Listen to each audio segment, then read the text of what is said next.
एक बार भगवान शिव ने पार्वती जी को उनके पूर्व जन्म का स्मरण कराने के उद्देश्य से इस व्रत के महात्म्य की कथा कही थी। श्री भोले शंकर बोले, हे गौरी, पर्वतराज हिमालय पर स्थित गंगा के तट पर तुमने अपनी बाल्यावस्था में 12 वर्षों तक अधोमुखी होकर घोर तप किया था। इतनी अवधि तुमने अन्न न खाकर पेड़ों के सूखे पत्ते चबाकर व्यतीत किए।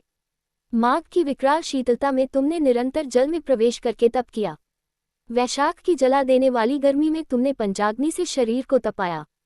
श्रावण की मूसलधार वर्षा में खुले आसमान के नीचे बिना अन्न जल ग्रहण किए समय व्यतीत किया।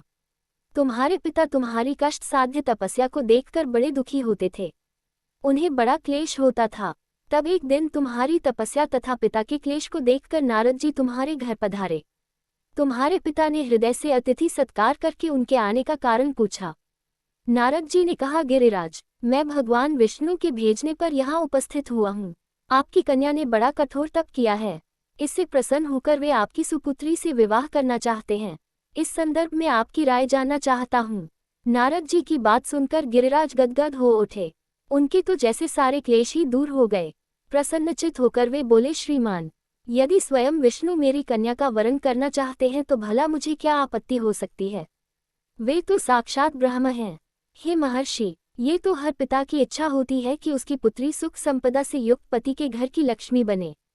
पिता की सार्थकता इसी में है कि पति के घर जाकर उसकी पुत्री पिता के घर से अधिक सुखी रहे। तुम्हारे पिता की स्वीकृति पाकर नारद जी विष्णु के पास गए और उनसे तुम्हारे ब्याह के निश्चित होने का समाचार सुनाया। मगर इस विवाह संबंध की बात जब तुम्हारे कान में पड़ी तो तुम्हारे दुख का ठिकाना न रहा। तुम्हारी एक सखी ने तुम्हारी इस मानसिक दशा को समझ लिया और उसने तुमसे उस विक्षिप्तता का कारण जानना चाहा। तब तुमने बताया, मैंने सच्चे हृदय से भगवान शिवशंकर का वरण किया है, किंतु मेरे पिता ने मेरा विवाह विष्णु जी से निश्चित कर दिया। मैं विचित्र धर्म संकट में हूँ। अब क्या करूँ? प्राण छोड़ देने के अतिरिक्त अब कोई भी उपाय शेष नहीं बचा है। तुम्हारी सखी बड़ी ही समझदार और सूझबूझ वाली थी। उसने कहा, सखी, प्राण त्यागने का इसमें कारण ही क्या है? संकट के मौके पर धैर्य से काम लेना चाहिए।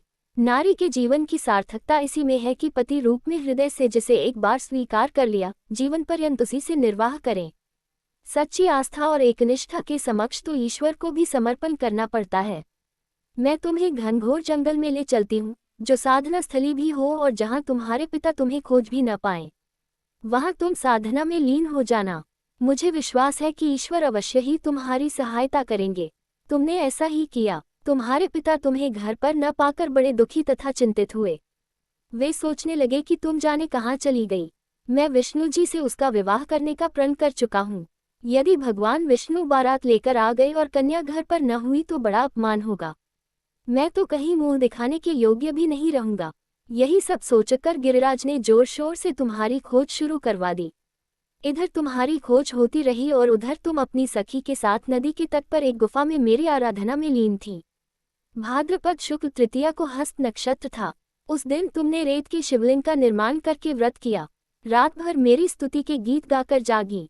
तुम्हारी इस कष्ट साध्य तपस्या के प्रभाव से मेरा आसन डोलने लगा। मेरी समाधि टूट गई। मैं तुरंत तुम्हारे समक्ष जा पहुंचा और तुम्हारी तपस्या से प्रसन्न होकर तुमसे वर मांगने के लिए कहा। तब अपनी तपस्या के फलस्वरूप मुझे अपने समक्ष पाकर तुमने कहा, मैं हृदय से आपको पति के रूप में वरण कर चुकी हूँ। यदि आप सचमुच मेरी तपस्या से प्रसन्न होकर आप यहाँ पधारे हैं तो मुझे अपनी अर्धांगिनी के रूप में स्वीकार कर लीजिए। तब मैं तथास्तु कहकर कैलाश पर्वत पर लौट आया। प्रातः होते ही तुमने पूजा की समस्त सामग्री को नदी में प्रवाहित करके अपनी सहेली सहित व्रत का पारणा किया। उसी समय अपने मित्र बंधु व दरबारियों सहित गिरिराज तुम्हें खोजते खोजते वहां आ पहुंचे और तुम्हारी इस कष्ट साध्य तपस्या का कारण तथा उद्देश्य पूछा। उस समय तुम्हारी दशा को देखकर गिरिराज अत्यधिक दुखी हुए और पीड़ा के कारण उनकी आंखों में आंसू उमड़ आए थे।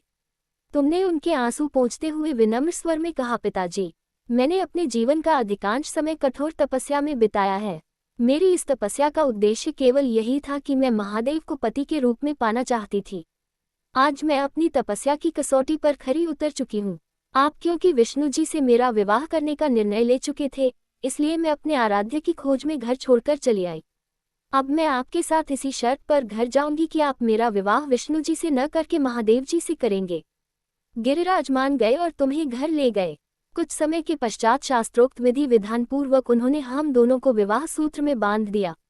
हे पार्वती, भाद्रपद की शुक्ल तृतीया को तुमने मेरी आराधना करके जो व्रत किया था, उसी के फलस्वरूप मेरा तुमसे विवाह हो सका। इसका महत्व यह है कि मैं इस व्रत को करने वाली कुंवारियों को मनोवांछित फल देता हूँ। इसलिए सौभाग्य की इच्छा करने वाली प्रत्येक युवती को यह व्रत पूरी एकनिष्ठा तथा आस्था से करना चाहिए। दोस्तों, आपको जानकारी कैसी लगी कमेंट्स करके जरूर बताएं। चैनल को सब्सक्राइब करना ना भूलें ताकि आगे की वीडियो आपको मिलते रहे। धन्यवाद।